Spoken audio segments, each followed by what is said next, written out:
This week's readings are just really rich in God's mercy.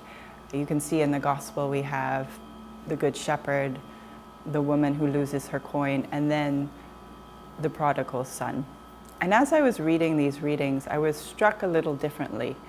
I was thinking about when I lose track of who I am in my Father's house, when I lose track that I am a daughter of the Father, that's when I begin to fall into my sinful ways. That's when I begin to leave my Father's house.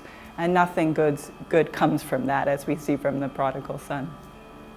And I was thinking about different ways that God provides for me throughout the day. And when I can notice those ways and seek those ways, then I'm always conscious that God the Father is with me, that I am a child of God the Father, and that I'm living in that grace and that presence.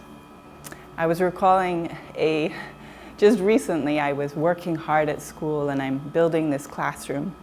And I was trying to lift a shelf into the classroom, and I was saying to the Lord, I really could do with some help. And as soon as I finished that sentence, there was a young man across the street said, Sister, can I help you? And I said, yes, please. And he hopped the fence and he just picks up the shelf and takes it into the classroom. And I said, thank you so much. But I was also thanking God the Father, who answered my prayer instantly.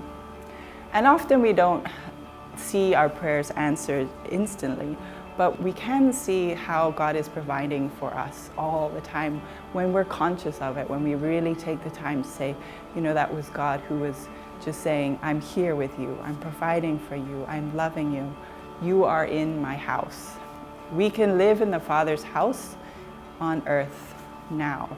And so, and when we do that, and when I do that, I'm living in grace and freedom and joy. And so really this week, if you can ask God for the grace, ask your Heavenly Father to give you the grace to be conscious of how He provides for you all the time, in big ways and in small ways, but just let your eyes be open to how much He is truly our Father, who gives us everything, more than we could ask for.